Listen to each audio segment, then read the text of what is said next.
Entonces es el lugar que el Señor nos ha citado cada domingo en el Día del Señor. Y pues en el día de hoy debemos de estar conscientes de lo que estamos haciendo. Venimos aquí a rendirle honor y gloria a aquel que se la merece. Y pues debemos de venir con una disposición. Gracias a Dios que Él nos ha dado la disposición. Es Él que lo ha hecho en nuestras vidas.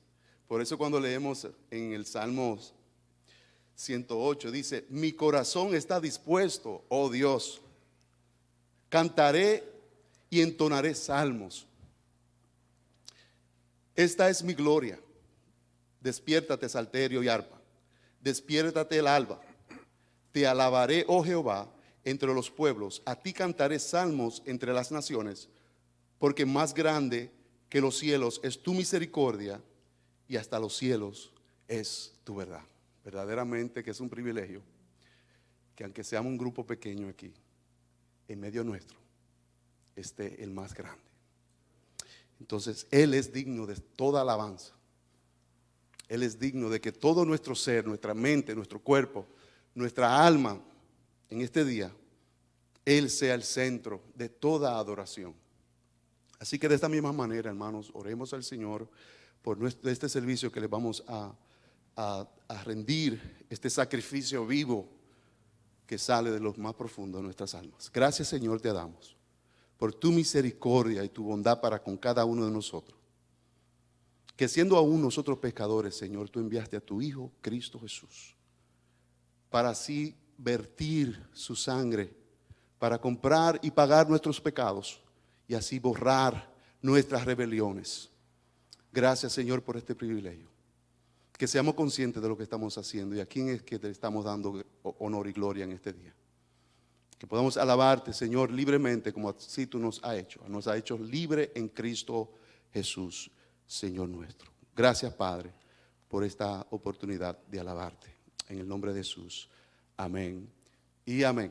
En el día de hoy pues tenemos a nuestro hermano Rodrigo, que va a tomar la parte de la adoración cantando himnos, así como el Señor nos lo ha mandado en su palabra.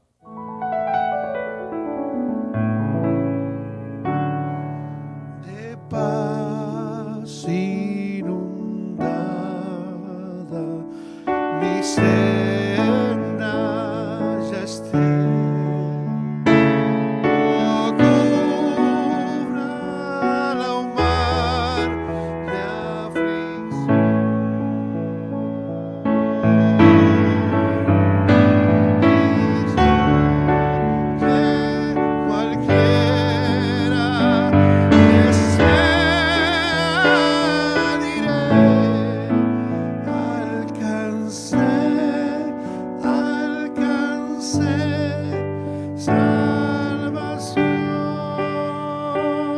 Damas,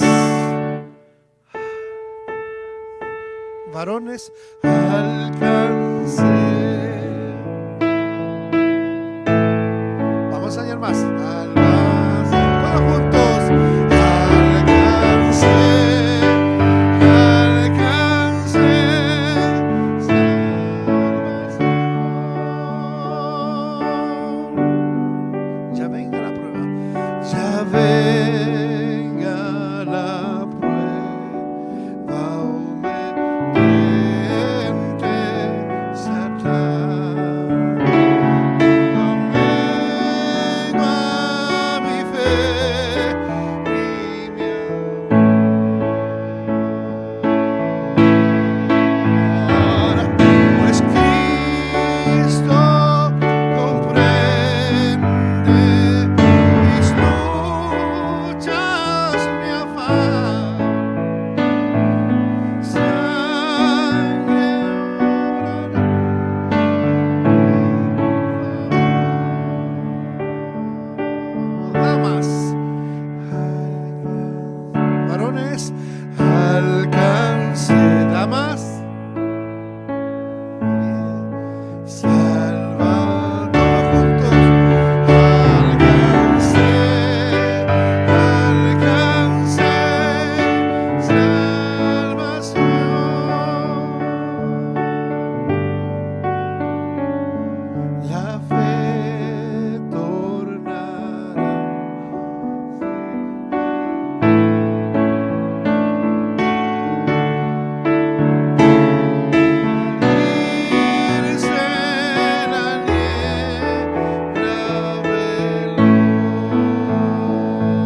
Alabado sea el nombre del Señor.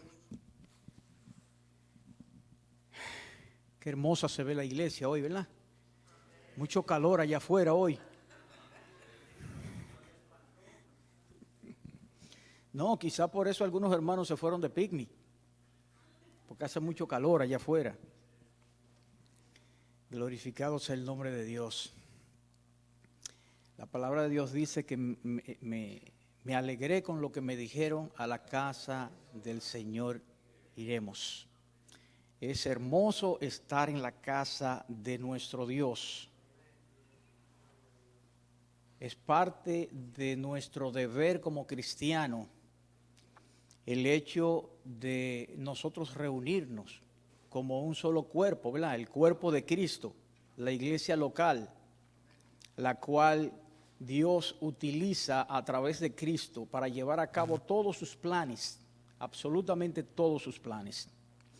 Pues bien, hermanos, seguimos con el libro de los Efesios, un libro maravilloso, un libro que nos enseña cuáles son las riquezas en gloria que Dios tiene para con nosotros, pero también vamos a observar, y eso ya lo hemos aprendido, que en la segunda parte nos corresponde hablar acerca de nuestro accionar en relación al hecho de lo que ya nosotros sabemos que Dios ha hecho para con nosotros.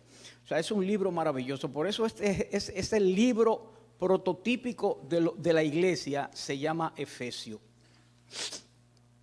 Y ya hemos dado dos partes de Efesio. Dimos el trasfondo histórico del mismo y el domingo pasado entramos al libro en sí, viendo lo que es esas riquezas en gloria que Dios ha depositado en cada uno de nosotros, pero sobre todo lo ha hecho como iglesia y siempre en Cristo Jesús. Nosotros vimos la posición que nosotros tenemos, lo que nosotros somos en Cristo siempre, siempre en Cristo. Y realmente es un libro para disfrutarlo, porque nos coloca a la expectativa de lo que realmente nosotros somos. Muchas veces nosotros nos vemos en el espejo y no podemos creer que realmente nosotros somos esas personas que componen la iglesia que Dios está reflejando que son. Cuando nosotros nos vemos y vemos los pecadores que todavía nosotros seguimos siendo y la maldad que todavía existe, la reminiscencia que todavía queda en nosotros de ese hombre viejo, nosotros tenemos que darle gracias a Dios, porque Él nos acepta de esa manera. Claro está, nuestro Dios es un Dios sabio y Él nos explica en su palabra que nosotros nos vamos a comportar desde ese punto de vista. Por lo tanto, no es algo que nosotros nos coge por sorpresa, porque Dios ya ha establecido que nosotros no practicamos el pecado, pero sí seguimos pecando. Y nos da la vía y el camino correspondiente para que nosotros podamos llegar nuevamente hacia Él. Pues bien, hoy vamos a la segunda parte del primer capítulo del libro de los Efesios, desde el versículo 15 hasta el versículo 23, y lo hemos titulado Oración por la Iglesia. Oración por la Iglesia. No solamente a la iglesia de Éfeso, acuérdense que esta es una carta circular que otras iglesias también recibieron. Por eso no le hemos puesto oración por la iglesia de Éfeso en específico, porque realmente era para cada una de las iglesias la cual recibió la carta.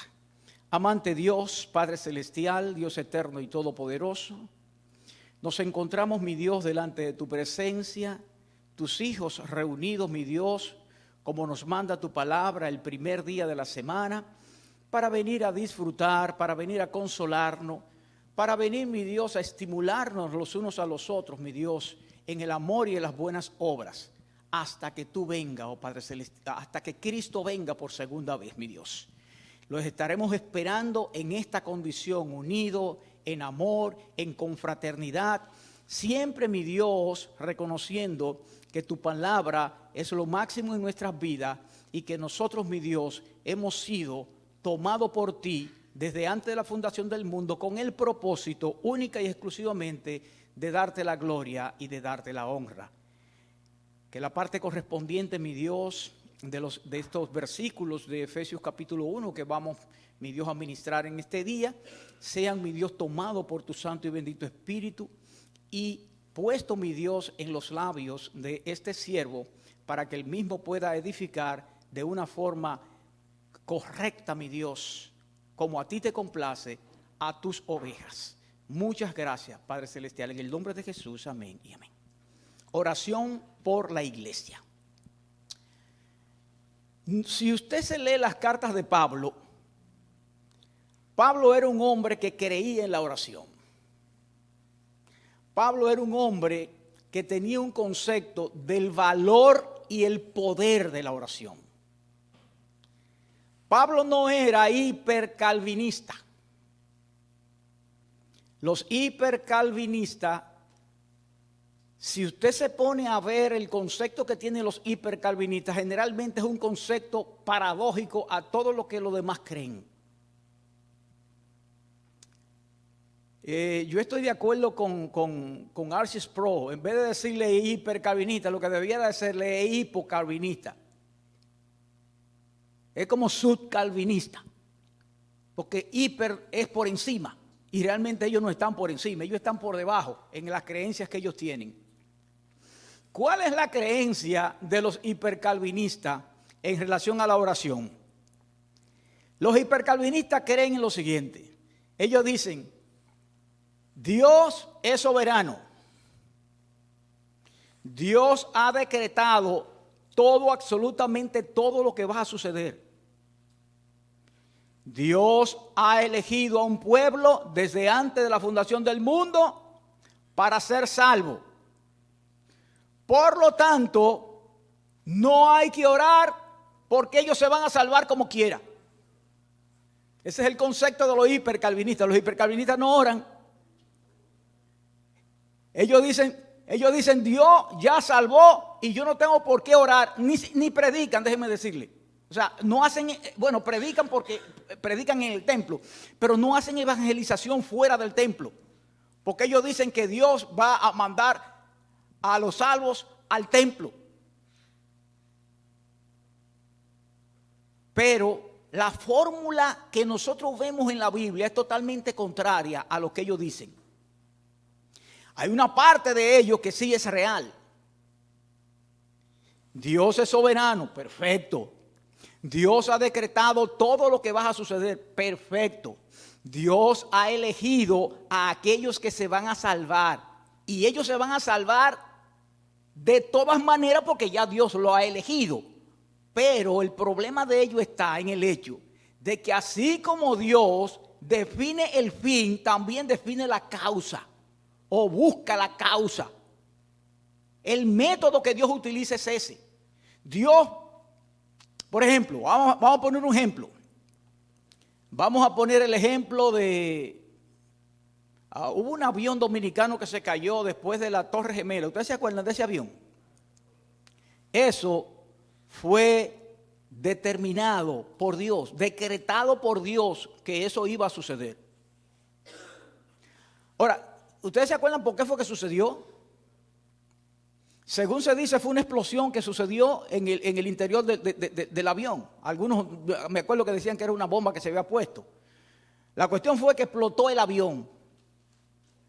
Bueno, pues la causa de que el avión cayera y todos murieran fue porque iba a explotar el avión. ¿Qué pasó en el avión? Yo no sé, pero Dios había determinado que el avión cayera. La causa, la explosión. Estuve escuchando a Sujel Michelén al respecto y él dio una serie de ejemplos. Por ejemplo, él decía que John Piper decía en relación a la soberanía de Dios y al hecho de la responsabilidad humana que cabe dentro de lo que estamos diciendo. Él decía, bueno, si Dios dice que yo voy a morir porque alguien va a matarme con una bala, si alguien no dispara una bala, yo no me muero. Si alguien dice que yo voy a ser operado y yo nunca me enfermo, entonces yo no voy a ser operado. Pero si Dios ha determinado que tú vas a morir por una bala, simple y llanamente tú vas a morir por una bala. Punto. Causa y efecto. Así como Dios determina, Dios también utiliza el medio para que se produzca lo que Él ya ha determinado. Hay una frase que leí en uno de los libros de R.C. Sproul que decía: Dios decreta permitir aquello que Él permite. Dios decreta permitir aquello que Él permite. Exactamente, estamos hablando de causa y efecto en este caso. Causa primaria, causa secundaria. Si Dios no lo permite, entonces no se produce. Pero si Él lo permite, es porque Él lo ha decretado. Entonces Dios decreta permitir lo que Él permite. Entonces los hipercalvinistas se olvidan de eso. ¿Qué sucede entonces con los hipercalvinistas en relación a Dios? Porque ellos no evangelizan y ellos no oran. Se están perdiendo de la bendición de Dios. Ahora, Dios ya ha determinado que ellos no lo hagan. ¿Se dan cuenta? Dios ha determinado que ellos no lo hagan. ¿Qué ellos están haciendo? Ellos están perdiendo de la bendición. Ahora, Pablo no estaba en ese camino de los hipercalvinistas. Pablo conoce el poder y el valor de la oración, y por eso Pablo vemos cómo ora. Y no solamente cómo ora Pablo, sino cómo Pablo, reconociendo el valor que tiene la oración, él, además de orar por los demás, él pide que oren por él. Porque él conoce que el poder de la oración está en la multitud de aquellos que oran. Pablo sabe, mientras más oran mejor. Y lo vamos a ver en los versículos que nosotros vamos a leer. Pablo tenía ese concepto. Dios escucha. Sabemos que Dios nos escucha. Y si oramos nosotros solos y por nadie, también Dios nos escucha. Pero todo nos da a indicar por la palabra que el poder de la oración en grupo es más poderoso que el del individuo solo. Vamos a ver lo que nos dice la palabra al respecto. Vamos a ver el primer. Dice: por esta razón vemos cómo Pablo se empecina en orar por el pueblo de Dios, pero además pedir a ese pueblo que ore por él. Vamos a ver primeramente cómo Pablo se empecina por orar. Colosenses 1:9. Colosenses 1:9 dice: por lo cual también nosotros, incluyéndose él, desde el día que lo oímos, no cesamos. Acuérdense, desde el día que lo oímos, eso implica el hecho de que Pablo escuchó hablar de la buena, acerca de la iglesia de Colosa. Pablo nunca fue a Colosa, Pablo le escribió a los colosenses, pero él nunca fue a Colosa. Por lo tanto, lo que él recibió fue de oído de los demás, el buen testimonio de los de Colosa. Por eso él está diciendo, desde el día en que lo oímos, dice: no cesamos de orar por vosotros y de pedir que seáis llenos del conocimiento de su voluntad y de toda sabiduría e inteligencia espiritual. Esta última parte, ustedes se van a dar cuenta que era algo que Pablo repetía a las iglesias: conocimiento de su voluntad y toda sabiduría e inteligencia espiritual. Eso era como un común denominador en las oraciones de Pablo, muy importante, como lo vamos a ver dentro del tema de hoy.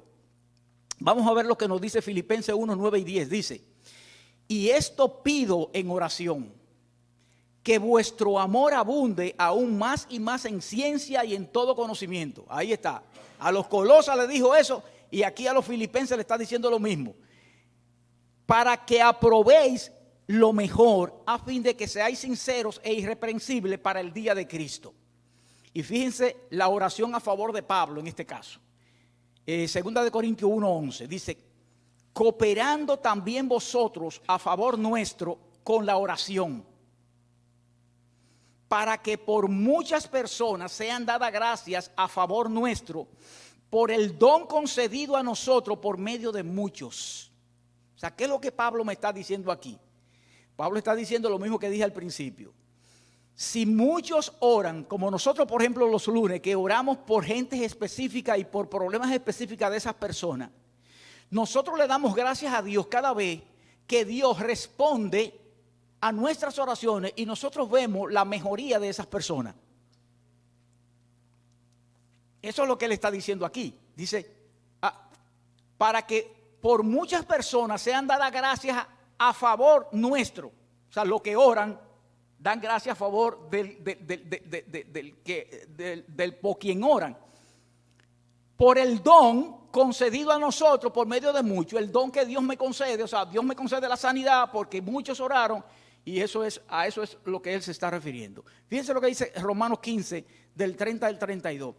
Pero os ruego, hermanos, por nuestro Señor Jesucristo y por el amor del Espíritu, que me ayudéis orando por mí a Dios, para que sea librado de los rebeldes que están en Judea, y que la ofrenda de mi servicio a los santos en Jerusalén sea acepta, para que con gozo llegue a vosotros por la voluntad de Dios y que sea recreado juntamente con vosotros. Hermano, esto es Pablo que está diciendo, esto es el apóstol Pablo que dice, o sea, él está expresando aquí que él necesita que otros oren por él para que Dios haga lo que tiene que hacer, producto de lo que él va a realizar. O sea, para que Dios allane el camino, para que Dios quite las sendas torcidas, para que Dios enderece el camino. Pablo está diciendo eso, la importancia que reviste en la oración. Fíjense Filipenses 1, 19 y 20.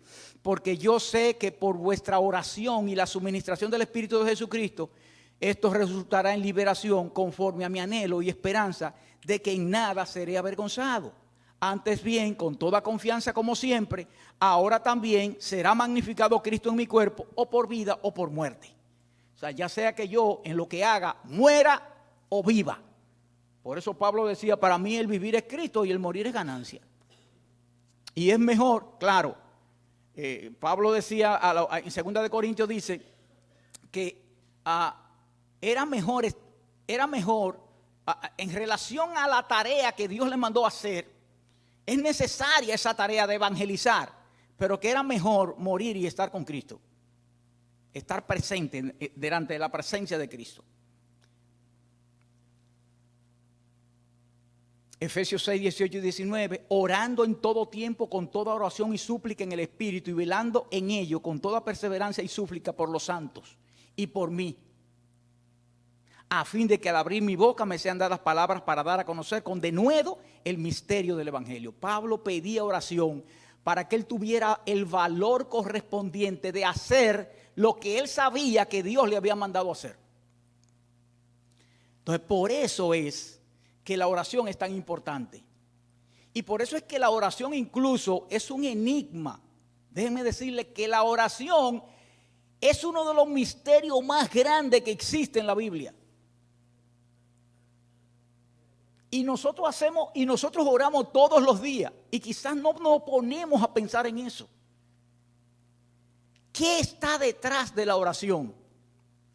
¿Cómo puede ser que si Dios es soberano, cómo puede ser que si Dios ha determinado y ha decretado que todo suceda, yo tenga que orar para que Él, a través de mi oración, lleve a cabo sus planes? ¿Usted se ha preguntado eso? Dios está utilizándolo a usted, un ser humano caído, un ser humano muerto en delitos y pecados, un ser humano lleno de la ira de Dios en un momento determinado. Lo está usando a usted para llevar a cabo los planes de Él a través de la oración. Por eso los hipercalvinistas no saben de lo que se están perdiendo.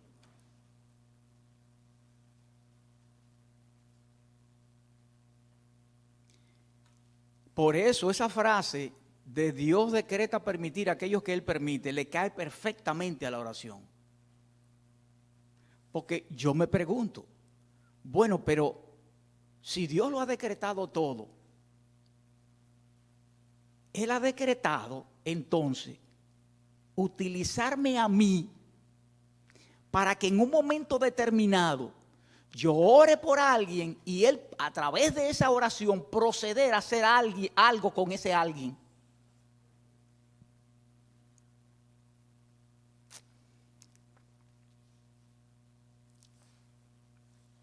La oración que Pablo, desde el versículo 15 hasta el 23, vamos a desglosar, se compone de dos aspectos. Versículo 15 y versículo 16, Pablo da gracias al Dios soberano por la obra que estaba haciendo en esta iglesia conforme a sus propósitos eternos. O sea, él está dando gracias por lo que nosotros vimos en el domingo pasado que Dios estaba haciendo, no solo con esa iglesia, con todas las iglesias en este caso. Y del versículo 17 al versículo 23 encontramos las peticiones que Pablo eleva a ese Dios soberano a favor de estos creyentes. Las peticiones que ese soberano Dios hace a favor de estos creyentes. Por lo tanto, la división va a ser gracia en una y petición en otra.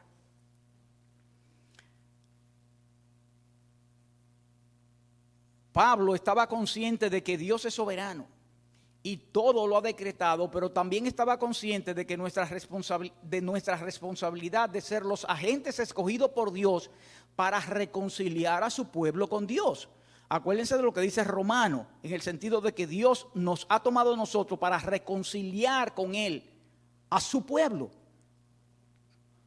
Nos demanda el misterio de la reconciliación, Dios, a nosotros. Por eso Pablo se preocupa por la predicación y lo soporta todo. Fíjense lo que dice 2 de Timoteo, capítulo 2 y versículo 10. Dice, por tanto, todo lo soporto por amor a los escogidos. Pablo, pero si Dios ha decretado que los escogidos se salven, ¿por qué tú tienes que soportar todo? ¿Por qué tú tienes que pasar todas las crujías que tú pasaste? ¿Por qué tú tienes que pasar todas las desavenencias que tú pasaste? ¿Por qué te pusiste en peligro de muerte todo el tiempo? Porque Pablo sabe que Dios estableció, realmente decretó la salvación, pero también decretó la causa por la cual eso se iba a llevar a cabo. Y él sabía que esa causa somos nosotros en este caso. Fíjense, por eso él dice, por lo tanto, todo lo soporto por amor de los escogidos, para que ellos también obtengan la salvación que es en Cristo Jesús con gloria eterna. Pablo reconociendo la importancia de la oración. En segundo lugar, en primer lugar, vamos a analizar las acciones de gracia del pueblo de Dios por la iglesia. Versículo 15 y versículo 16. Dice así, por esta causa, ¿por cuál causa? Por las bendiciones espirituales de Dios sobre su pueblo, que hemos leído en la primera parte. Dice, también yo, habiendo oído de vuestra fe en el Señor Jesús, y aquí está uno de la parte que han llevado a algunos a pensar que esta carta no fue escrita por Pablo, porque Pablo duró alrededor de 3 años junto en la iglesia de los Efesios. Fue la iglesia donde Pablo más tiempo duró, y sin embargo él dice aquí, habiendo oído, y ellos se preguntan, bueno, pero ¿por qué oído? Si él lo vio. No, lo que pasa es lo siguiente, Pablo le escribe esta carta a los Efesios aproximadamente unos 5 años después de haber salido de Efesios. Por lo tanto, la iglesia ya había crecido, él no tenía el conocimiento de quiénes eran ya prácticamente. Posiblemente estaban lo que él había dejado, por eso habían agregado otros grupos de personas. Y además, acuérdense que era una carta circular. Y muchas de las iglesias donde llegó la carta, Pablo no conocía a esas personas. Pero de oída sí lo había oído. ¿Por qué? Porque mientras él estaba preso en Roma, alguien fue y le dijo, le habló y le dio testimonio positivo de estas personas. Y por eso entonces él dice, yo también, habiendo oído de vuestra fe en el Señor Jesús y de vuestro amor por todos los santos. Era una iglesia de amor, Efesios. ¿Ustedes se acuerdan de Apocalipsis? De las 7 iglesias del Apocalipsis. ¿Cuál es la primera iglesia que se habla? De las 7 iglesias, ¿cuál es la primera iglesia en Apocalipsis? Éfeso, esta iglesia que estamos leyendo, esta carta a las iglesias que estamos leyendo, Éfeso. ¿Y qué era lo que le faltaba a esa iglesia en ese momento? Había perdido su primer amor. Aquí Pablo dice, y de vuestro amor con todos los santos. Fíjense cómo había cambiado. Cuando llegamos a Apocalipsis, esto había cambiado. O sea, amor por todos los santos. Esta es una iglesia que proyectaba un testimonio positivo en relación al amor que se tenían unos a otros en el principio.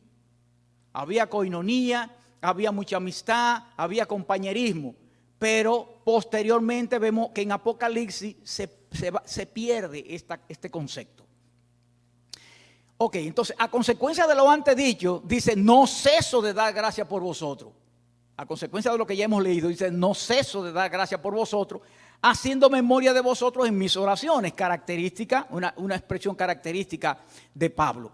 Pablo encarcelado, su preocupación principal era que el pueblo de Dios se mantuviera firme, mirando hacia arriba, verticalmente, que viviera creciendo en su santificación con temor y temblor, y que confiara y que se apoyara en las promesas dadas por Dios a través de él, de los escritos y de las enseñanzas que él manifestaba a su pueblo. En segundo lugar, vamos a ver análisis de las peticiones de Pablo hacia la iglesia, versículo 17 hasta el 23. Dice así, para que el Dios de nuestro Señor Jesucristo, el Padre de gloria, dándole la gloria a Dios el Padre en este caso, pero aquí dice para que el Dios de nuestro Señor Jesucristo,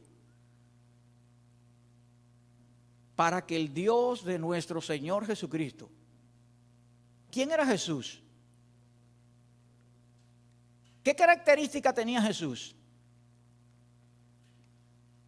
Jesús era una persona y dos naturalezas. La naturaleza divina y la naturaleza humana. En la naturaleza divina, Él era Dios. Para que Dios nuestro Señor, para que el Dios de nuestro Señor Jesucristo. Entonces eso significa que aquí se está refiriendo a la naturaleza humana. Porque no se puede referir a la naturaleza divina. Para que el Dios de Dios, entonces, ¿verdad? No así. Para que el Dios de nuestro Señor Jesucristo, refiriéndose a la naturaleza humana, el Padre de gloria, os dé espíritu de sabiduría y de revelación en el conocimiento de Él. ¿Se fijan que esa frase es común de Pablo en sus oraciones hacia la iglesia? Se lo dijo a los filipenses, se lo dijo a los colosenses también. Aunque hay un problema de aquellos que piensan que esta carta no fue escrita por Pablo, sino que fue escrita por un alumno de Pablo, porque si ustedes se dan cuenta, cuando ustedes leen Colosenses y cuando leen Efesios, son cartas muy parecidas. Muy parecidas. Los que defienden el hecho de que fue Pablo, dicen que lo que sucede es que Pablo le escribió primeramente a la iglesia de Colosa e inmediatamente le escribe a la iglesia de los Efesios. O sea, estaba muy fresco la carta de los colosenses en relación a la carta de los Efesios. Y por eso vemos que él repite muchas cosas de la de Colosa, las repite en los colosenses. Os dé espíritu de sabiduría y de revelación en el conocimiento de Él. Fíjense, miren lo que dice aquí. El Padre de gloria os dé espíritu de sabiduría y de revelación en el conocimiento de Él. Y fíjense que ese espíritu está en letra minúscula, según los que los tradujeron desde esa perspectiva. Pero la mayoría de los teólogos dicen que no, que ese espíritu debe de estar en letra mayúscula, porque ese espíritu se refiere al Espíritu Santo, no al espíritu del hombre. ¿Por qué? Por la comparación que se hace con la característica del Mesías, en este caso Cristo, en relación a lo que iba a suceder con él, según Isaías capítulo 11 y versículo 2. Dice así: saldrá una vara del tronco de Isaí. Isaí era el padre de David, de donde vino Jesucristo. Saldrá una vara del tronco de Isaí y un vástago retoñará de sus raíces y reposará sobre él el espíritu de Jehová. Se está refiriendo a Cristo en este caso. Espíritu de sabiduría y de inteligencia. Ahí está lo que Pablo dijo. Espíritu de consejo y de poder de Dios y de poder. Espíritu de conocimiento y de temor de Jehová. Por lo tanto, ellos dicen que ese espíritu que se menciona Pablo allá arriba es el espíritu de Dios y que debe de ir en letras mayúsculas. Este pasaje de Isaías es una profecía acerca de los atributos del Mesías que vendría. Por tanto, los creyentes tienen esos atributos. ¿Por qué nosotros tenemos que tener esos atributos? Que es lo que Pablo está diciendo allá, que ese Dios nos dé ese conocimiento, esa sabiduría y esos atributos. ¿Por qué? Porque si le pertenecen al Mesías y nosotros estamos en el Mesías, nos pertenecen a nosotros también. Ya hemos dicho que nosotros estamos escondidos con Cristo en Dios. Y que la carta de los Efesios es una carta que es rica en que nosotros estamos con Cristo, que nosotros estamos en Cristo. Seguimos. Alumbrando los ojos de vuestro entendimiento. Los que van los miércoles a escuchar, o los que los miércoles escuchan a Gilberto, ¿qué significa esta frase? Alumbrando los ojos de vuestro entendimiento. ¿Ustedes se acuerdan cuando Gilberto dijo que, y así es como sucede, la palabra corazón en la Biblia muchas veces se utiliza como mente? La palabra corazón muchas veces se utiliza como mente, en muchas otras veces se utiliza como el núcleo del centro de lo que es el ser humano. Pero muchas veces se utiliza como la mente del ser humano. Pues aquí eso, alumbrando los ojos de vuestro entendimiento, se está refiriendo aquí a la mente, pero la mente no tiene ojos, ¿verdad? Esto es una figura literaria que él está utilizando. Para que sepáis cuál es la esperanza a que él os ha llamado. Nosotros tenemos una esperanza viva, dice Pedro. Nosotros no somos como los que están muertos en sus delitos y pecados. Ellos pueden tener esperanza, pero su esperanza es una esperanza material y una esperanza que va a culminar, que tiene un fin. Y es una esperanza que se ve. Pero la esperanza de nosotros es una esperanza que ahora mismo no se ve, que nosotros sabemos que sí existe y que será una y que Dios va a cumplir su promesa de esa esperanza en nosotros. ¿Y cuál va a ser esa esperanza? ¿Cuál es la esperanza que usted tiene como cristiano? Dígame una esperanza que usted tenga como cristiano. Vida eterna. Salvación. Estar con Él, esa es la que más me gusta. Yo quiero verlo, yo quiero conocerlo, yo quiero saber cómo es Él. Eso es una esperanza que nosotros tenemos y esa es una esperanza viva porque eso se va a producir en la vida de nosotros. La palabra de Dios dice en Corintios que las cosas que se ven son temporeras, pero las que no se ven son eternas. Y esa es la esperanza de nosotros, la esperanza que no se ve. Para que sepáis cuál es la esperanza a que Él os ha llamado. Pablo repite este mismo concepto de la esperanza, que la esperanza también es como la vocación que nosotros tenemos. Pablo repite este concepto en el capítulo 4, mostrando características especiales que deben de manifestar los cristianos producto del llamamiento que tienen, o sea, producto de la vocación con el cual han sido llamados. Miren lo que dice Efesios 4 del 1 al 6, que no lo escribí aquí. Dice, yo pues preso en el Señor os ruego que andéis como es digno de la vocación con que fuisteis llamados. Fíjense que desde el principio ya hay una vocación, un llamado que nosotros tenemos. Dice, yo pues preso en el Señor, acuérdense que él estaba prisionero en ese momento, os ruego que andéis. ¿Se acuerdan de la división que hicimos del 1 al 3? lo que Dios dice que nosotros somos.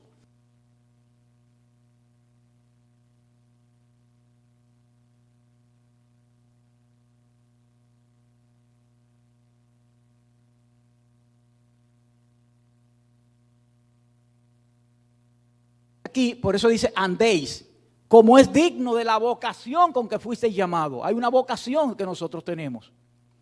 Por ejemplo, yo soy médico, yo soy médico porque yo tuve la vocación de estudiar medicina. El ingeniero tiene la vocación de estudiar ingeniería y así por el estilo. Pues nosotros tenemos una vocación también, un llamado especial, con que fuisteis llamados con toda humildad. Véase en ese espejo, humildad, mansedumbre, soportando con paciencia los unos a los otros en amor, solícito en guardar la unidad del Espíritu en el vínculo de la paz. Una de las cosas que a mí me enamora de esta iglesia es la unidad que nosotros tenemos.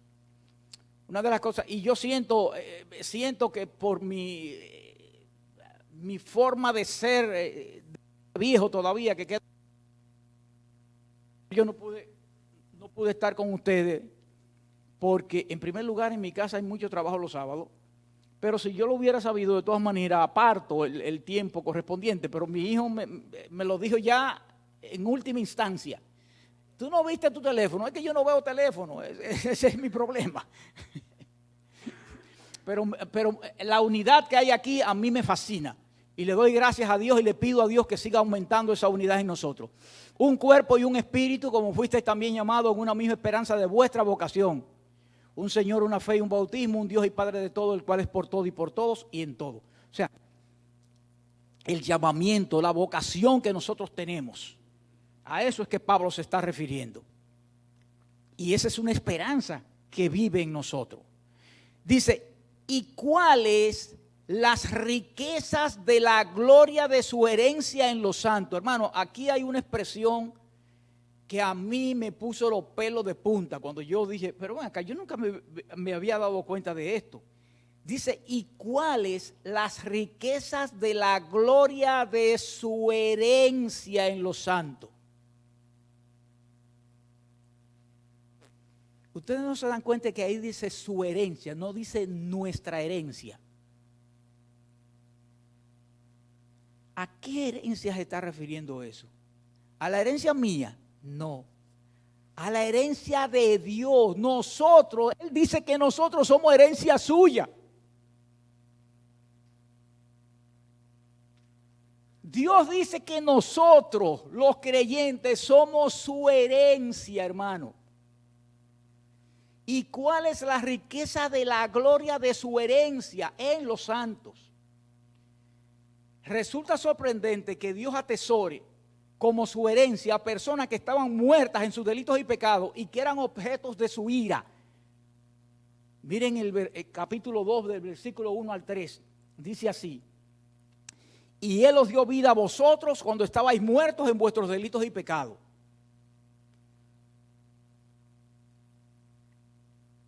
En los cuales anduvisteis en otros tiempos siguiendo la corriente de este mundo, conforme al príncipe de la potestad del aire, el espíritu que ahora opera en los hijos de desobediencia, o sea que también era desobediente, entre los cuales también todos nosotros vivimos en otros tiempos, en los deseos de la carne, haciendo la voluntad de la carne y de los pensamientos, y éramos por naturaleza hijos de ira, lo mismo que los demás.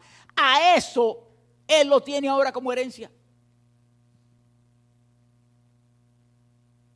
En Cristo, claro está.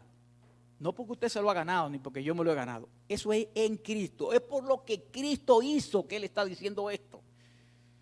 Que nosotros somos su herencia, la herencia de Dios, por lo que Cristo ha hecho en nuestras vidas.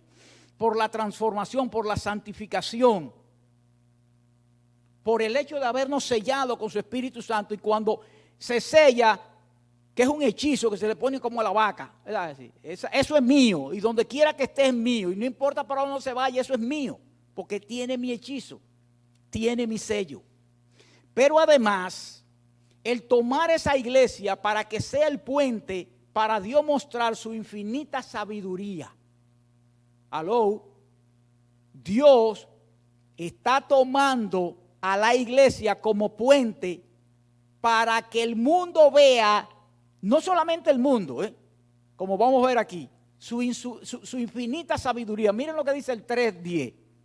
Dice, para que la multiforme sabiduría de Dios sea ahora dada a conocer por medio de la iglesia.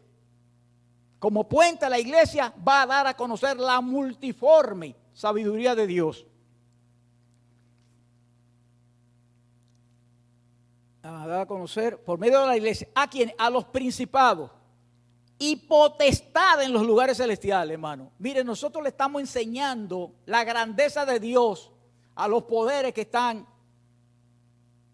allá arriba. Nosotros, la iglesia. Usted, hermano. Por eso debemos de darnos el valor como cristianos que tenemos, que Dios nos da a nosotros. Que muchas veces no nos lo damos. Hermano, ser cristiano es lo más grande que existe sobre la faz de la tierra. No hay cosa más hermosa, más extraordinaria que ser cristiano.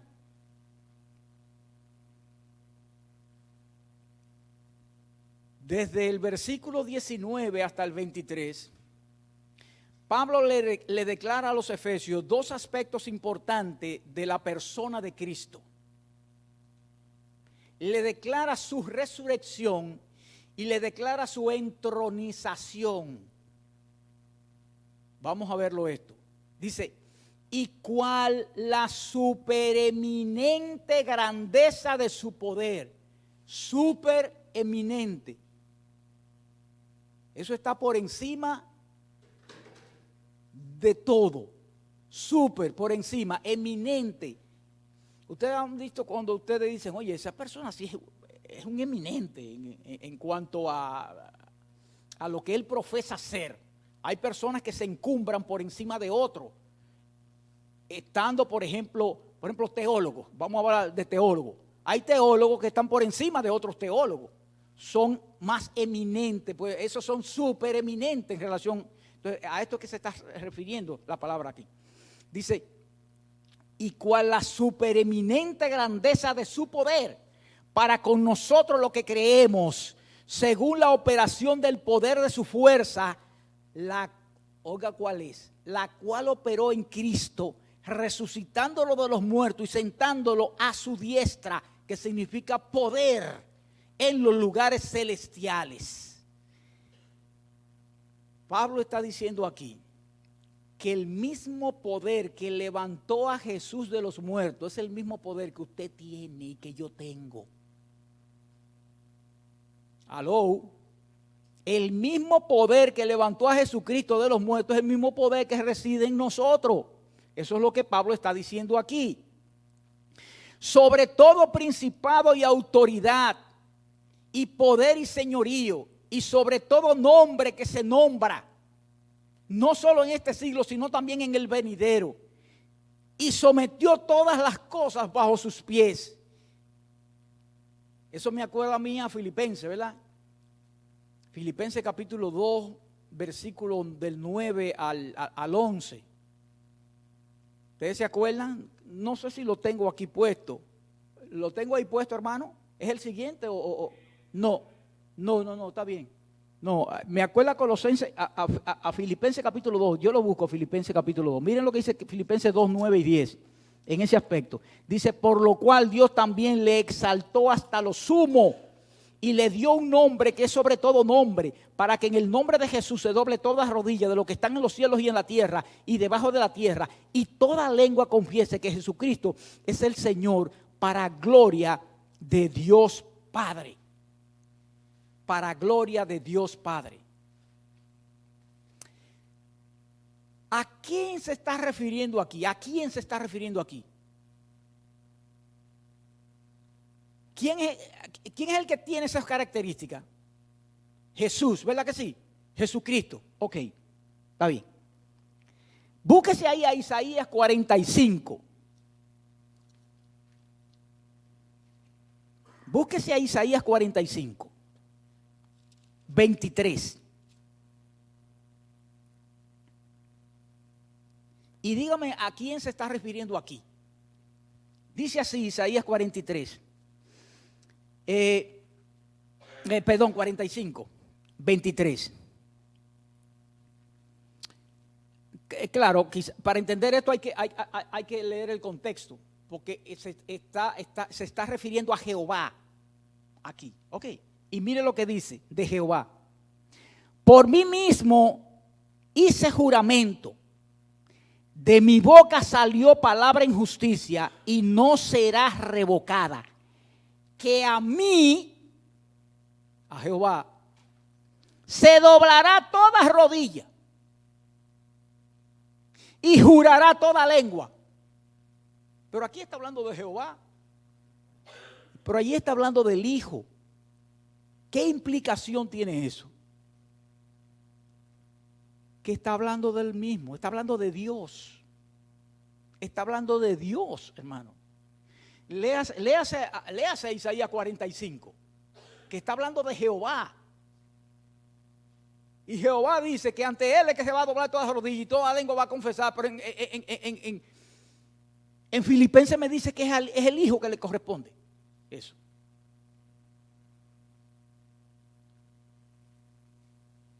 Hablando de entronización de Cristo aquí, ¿verdad? ¿Dónde me quedé? En los lugares celestiales. Ok. Sobre todo principado de autoridad y todo señorío y sobre todo nombre que se nombra sobre este siglo, sino también en el venidero. Y sometió todas las cosas bajo sus pies y lo dio por cabeza a la iglesia, la cual es su cuerpo, refiriéndose a Cristo. Pero miren aquí algo maravilloso también de la iglesia. Ya estamos terminando. Vamos a terminar temprano hoy. Dice así, la cual es su cuerpo, la plenitud. Aló. La plenitud de aquel, y si usted se da cuenta de aquel, está en letra mayúscula. Se está refiriendo a Cristo, ¿eh? La plenitud de aquel que todo lo llena en todo. La plenitud. Eso significa que la iglesia es la plenitud de Cristo.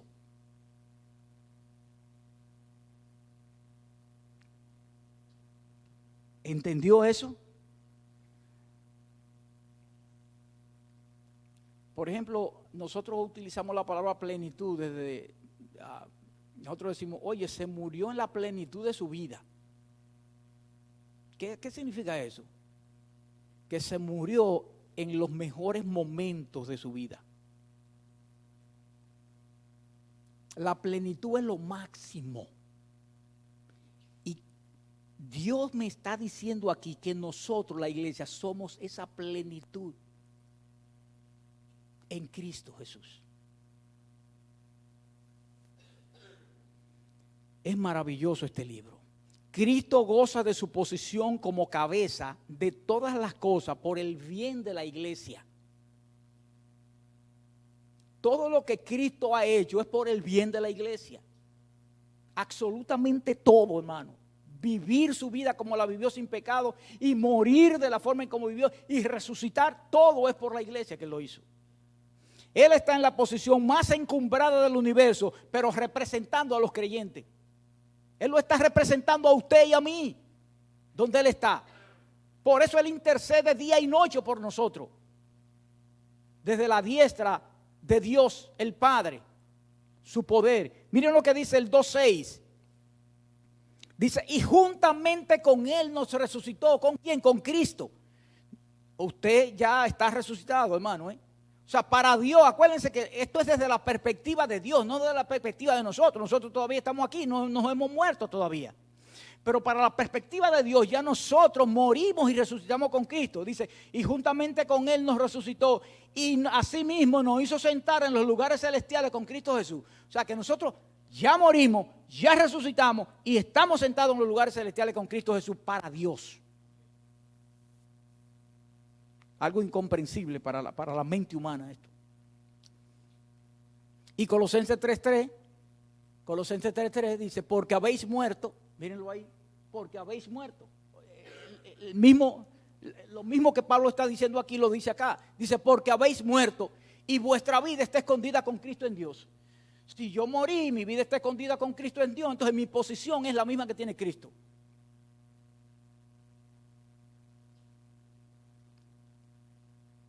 Pablo se apoya en mensajes del Antiguo Testamento, considerando cumplido en relación a la entronización celestial de Jesús a la diestra de Dios. Fíjense lo que dice el Salmo 110:1. Jehová dijo a mi Señor. Jehová dijo a mi Señor. Por eso fue que discutiendo con los fariseos, que le decían que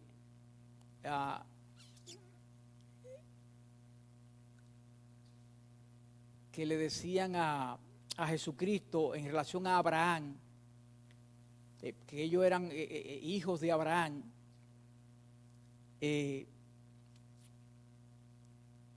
y que David era, y que el Mesías era el hijo de David. Pero David tuvo un comienzo. Y entonces él le dijo lo siguiente, pero la palabra de Dios dice, dijo el Señor a mi Señor.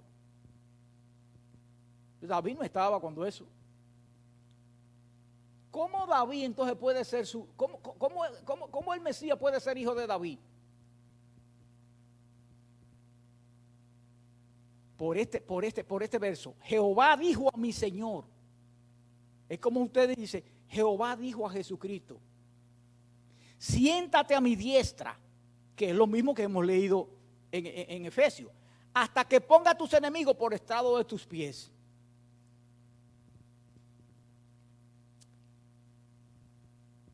Jehová le está hablando a Cristo y le dice eso, siéntate a mi diestra hasta que ponga a tus enemigos por estrado de tus pies. La entronización de Cristo, el gobierno de Cristo. Y usted se preguntará, ¿y cuáles son esos enemigos que Cristo tiene que poner por debajo de sus pies? Si yo le pregunto a usted ahora mismo, ¿cuáles son esos enemigos? ¿Qué usted me respondería? Un día lo dimos aquí nosotros cuando hablamos acerca de 1 Corintios 15. Dijimos quiénes eran los enemigos que habían de poner por debajo de los pies de Cristo. Y los enemigos éramos nosotros. Nosotros. Hasta que se cumpla, como dice la palabra, que todos los elegidos, que todos los escogidos estén debajo de los pies del Señor. No se va a cumplir el hecho de la segunda venida de Cristo.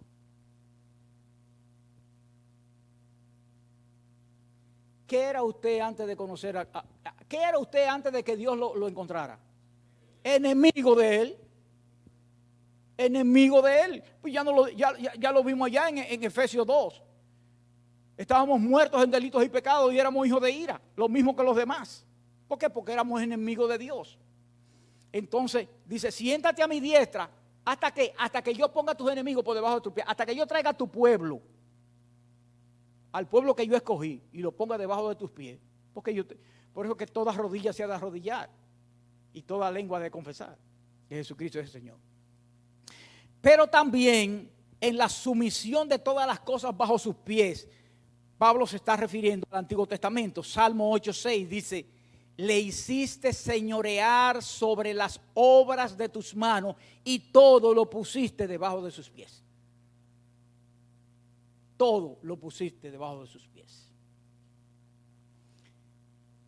Con esto nosotros hemos terminado el primer capítulo del libro de los Efesios.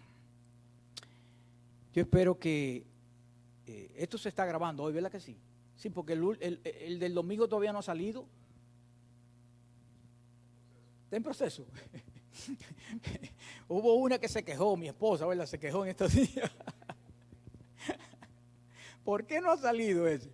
Pero para que ustedes vuelvan y escuchen nuevamente el sermón y enriquezcan ese concepto que Pablo nos enseña aquí a través de este maravilloso libro, sobre todo de este capítulo 1, que es un maravilloso capítulo, para nosotros comprender nuestra posición, para nosotros comprender lo que realmente nosotros como cristianos somos y nosotros estar a la altura y comportarnos a la altura de lo que nosotros somos en este caso, que sería la implicación de todo lo que nosotros hemos leído en este hermoso día. Padre Celestial, Dios eterno, gracias porque nos ha permitido, mi Dios, terminar el capítulo número 1 del libro de los Efesios. Un capítulo, mi Dios, maravilloso, un capítulo que nos enseña que debemos de orar, que en la oración hay poder, que la oración tiene un valor muy especial para nosotros y para ti, porque tú funcionas, tú actúas a través de la misma, Señor. Tú lo has determinado desde la eternidad que sea así. Y nosotros debemos de ponernos a la altura, mi Dios, de lo que tú nos enseñas en tu palabra. Tú nos dices que sin el evangelio, sin la predicación del evangelio, los llamados no se van a salvar. Por lo tanto, es una responsabilidad nuestra predicar y evangelizar. Es una responsabilidad nuestra orar por aquellos que todavía son enemigos de Cristo, pero que son pueblo de Dios.